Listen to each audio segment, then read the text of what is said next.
ये जीत हमारी नहीं, भारतीय जनता पार्टी के समस्त कार्यकर्ताओं की जीत है और भारतीय जनता पार्टी की जीत है।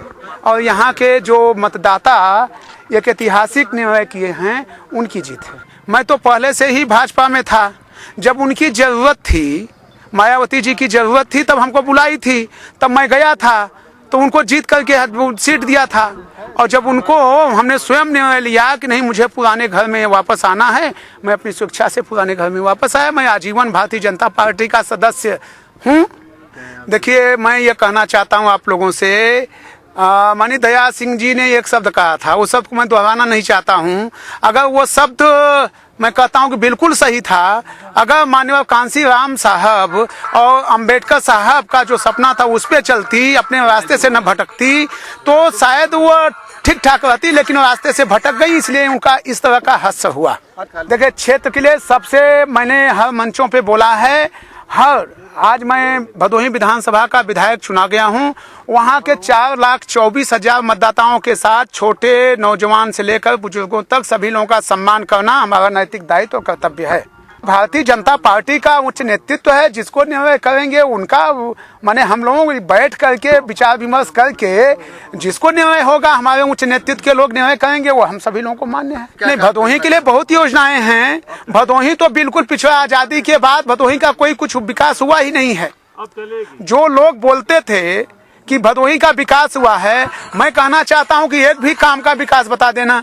जितनी सड़कें बनी हैं, चाहे सड़कें बनी हैं, चाहे जो भी काम हुए हैं, वो भारत सरकार के पैसे से हुए हैं, राज्य सरकार के पैसे से कोई काम नहीं हुआ। मैं मानता ही नहीं हूं कि सपा सरकार में कोई काम हुआ है। आप लोग मीडिया के, मैं आप मीडिया बंधुओं से कहना चाहता हूं कि आप लोग जा करके जो ब्रिज की बात आप कर रहे हैं, कार्य योजना निकलवा लीजिए। डीआरएम के यहाँ बनारस में वो हमारे प्रस्ताव थे, उस प्रस्ताव से काम हुआ है।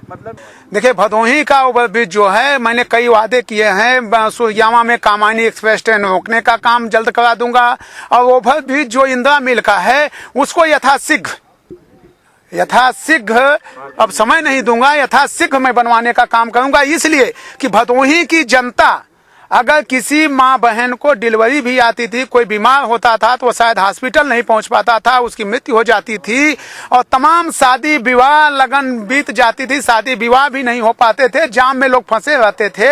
उस जाम को निजात दिलाना सबसे पहली हमारी प्राथमिकता है। पदाधिकारी और नेता दोनों के सहयोग से कोई जीत होती है। हर हर महादेव।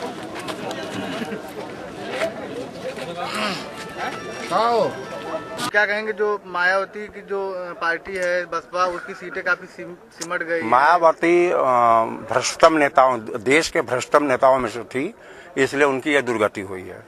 उसी की वजह से खामियाजा उठाना पड़ा। उनके भ्रष्टाचार से नेता, कार्यकर्ता और जनता तीनों जो है त्राहिमाम कर रही थी, इसलिए उनकी यह दुर्गति हुई। अब लोकसभा में वो शून्य है, आने वाले दिनों में राज्यसभा में भी शून्य हो जाएंगे।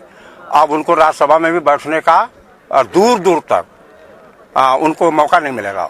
क्या कहेंगे, चुनाव जीते तमाम बसपाई भी आप संपर्क कर रहे हैं? अब दलित समाज भारतीय जनता पार्टी के साथ आया है और आगे आने वाले दिनों में पूरा आ जाएगा। हमारे पास ही हटा दिया, हमको तो किसी जाति ने हटाया नहीं। ऐसी क्यों आप बात करते हैं? एक जाति के नेता थोड़ी है। भी साफ हो गया।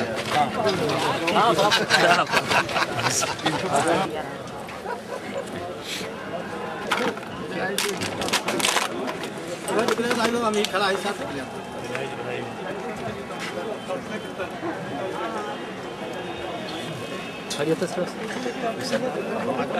विधानसभा पहुंच गए।